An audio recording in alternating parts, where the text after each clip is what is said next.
والصلاة والسلام على سيد المصطفى وعلى آله وصحبه على الصدق والوفاء. أشهد أن لا إله إلا الله وأشهد أن محمدا عبده ورسوله لا نبي ولا رسول بعده. اللهم صل وسلم على هذا النبي الكريم وعلى آله وصحبه ومن تبعهم بإحسان إلى يوم الدين. رضيت بالله ربا وبالإسلام دينا وبمحمد نبيا ورسولا. أما بعد، قال الله تعالى في القرآن الكريم: أعوذ بالله من الشيطان الرجيم. بسم الله الرحمن الرحيم. شهر رمضان الذي أنزل فيه القرآن هدى للناس وبينات من الهدى والفرقان. صدق الله العظيم وصدق رسول الله الكريم ونحن على ذلك من الشاهدين والشاكرين والحمد لله رب العالمين. Hadirin hadirat, shaimin shaimat jamaah Masjid Al-Irfan Komplek Dosen UI yang dimuliakan Allah Subhanahu wa taala. Di malam yang ketujuh Ramadan ini, alhamdulillah, kita terus memuji bersyukur kepada Allah Subhanahu wa taala sehingga alhamdulillah kita sampai ke malam yang ketujuh. Hampir satu pekan Ramadan kita akan lalui, kita telah lalui. Jamaah sekalian yang dimuliakan Allah, 14 abad yang lalu kita diperintahkan oleh Allah, disyariatkan oleh Allah berpuasa, tepatnya di tahun kedua hijrahnya Rasulullah SAW. Diturunkan ayat 183 surah Al-Baqarah. Sebelumnya Nabi dan umatnya mengikuti juga sama puasa, tetapi puasanya mengikuti syariat-syariat umat terdahulu. Begitu turun ayat 183, Nabi bergembira dan umat Islam bergembira menyambut kewajiban puasa di bulan Ramadan. Jamaah sekalian dimuliakan Allah Subhanahu wa taala, puasa Ramadan disyariatkan kepada kita agar dalam satu bulan ini kita maksimal betul. Tidak ada hari, tidak ada jam, tidak ada menit, kecuali semuanya bernilai ibadah. Dan itu ada di dalam bulan suci Ramadan. Doanya orang yang berpuasa itu mustajab.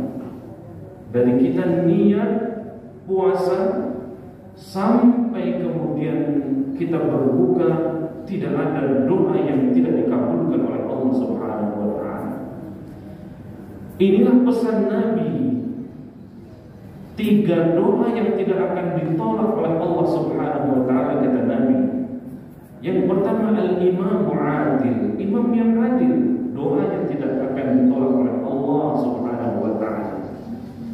Yang kedua, doanya as-shaim, orang yang berpuasa hatta yuftira, sampai dia berbuka puasa.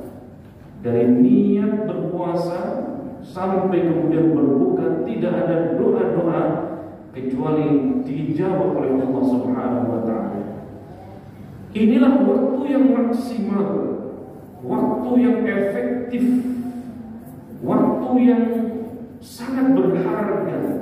Jangan sampai 6 hari kita sudah lalui, tetapi belum ada perubahan-perubahan yang terjadi buat kita. Ibadahnya masih slow motion, belum kencang. ibadah-ibadahnya belum kuat. Jam demi jam, hari demi hari dilalui biasa saja tanpa adanya perubahan-perubahan yang berarti. Ini sangat-sangat merugi. Yang ketiga kata Rasul, doa yang pasti akan dikabulkan, yang tidak akan ditolak oleh Allah Subhanahu wa taala adalah doanya orang yang terzalimi. Di antara tiga ini, satu di antaranya adalah orang yang berpuasa, doanya dikabulkan oleh Allah Subhanahu wa taala. Sehingga semuanya maksimal, semuanya bernilai ibadah. Memberikan makan kepada orang yang berpuasa sama seperti kata Nabi, tidak dikurangi sedikit pun pahalanya, sama seperti orang yang menjalankan puasa itu pahalanya. Masya Allah. Membaca Al-Quran di bulan Ramadan akan bernilai kebaikan-kebaikan. Man qara'a harfan min kitabillahi falahu hasanah. Satu huruf kita membaca Al-Quran itu sudah bernilai kebaikan. Bahkan kebaikannya bukan hanya satu, tetapi bi'asyri amthaliha, 10 kebaikan. Maka ketika kita membaca Alif Lam Mim, kata Nabi, bukan satu huruf la, walakin alif wa harfun wa lam harfun wa mim harfun. Membaca Alif Lam Mim sama seperti membaca 3 huruf dan masing-masing bernilai kebaikan. Satu huruf bernilai 10 kebaikan. Membaca Alif Lam Mim saja sudah bernilai 30 kebaikan. Itu di bulan yang lain. Kalau di bulan Ramadan, Allah lipat gandakan 70 atau 700 kali lipat kebaikan-kebaikannya. Masya Allah. Begitupun ibadah-ibadah yang lainnya. Dari kita bangun tidur sampai tertidur kembali, ibadah kita di bulan Ramadan itu ibadah yang berkualitas. Sedekahnya sedekah yang berkualitas, zikirnya zikir yang berkualitas, baca Qur'annya baca Qur'an yang berkualitas. Karena bisa jadi nilainya sedikit tetapi pahalanya berlipat ganda dari Allah Subhanahu wa taala. Maka Madinah juga menjadi tempat yang mulia dan dimuliakan Allah, sampai disebut sebagai kota Haramain, 2 kota suci, 2 kota yang agung. Kenapa Makkah dan Madinah menjadi berbeda? Di sana ada Masjidil Haram, di sana ada Masjid Nabawi. Karena nilainya, dan Ramadan itu jemaah sekalian yang dimuliakan Allah, syarat akan nilai-nilai kebaikan. 1 rakaat kita menjalankan sholat di Masjidil Haram sama seperti kita menjalankan 1000 rakaat di tempat yang lain. Nilai yang kita cari. Ramadan itu juga nilainya bermutu. Bahkan hembusan nafas kita itu zikrullah.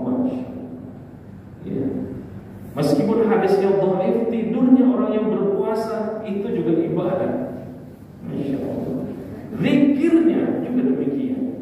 Kita sholat di Masjid Nabawi, Masya Allah, jemaah sekalian dimuliakan Allah, sama seperti kita 1000 rakaat.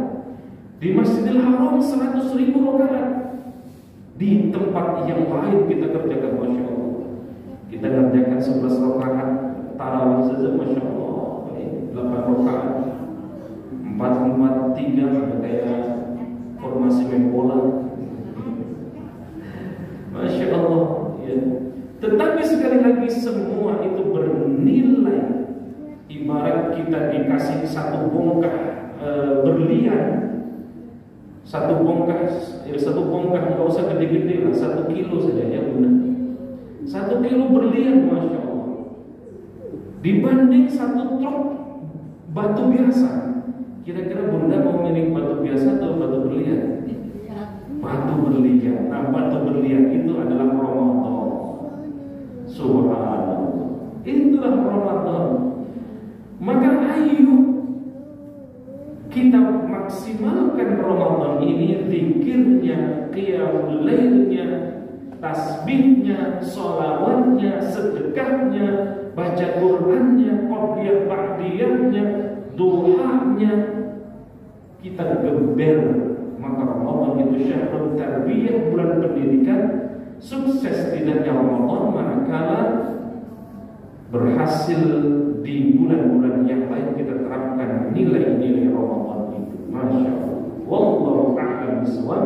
Insyaallah kita mendapatkan nilai-nilai terbaik seperti nilai-nilai mutiara Ramadan yang kita petik. Wallahu a'lam bishawab.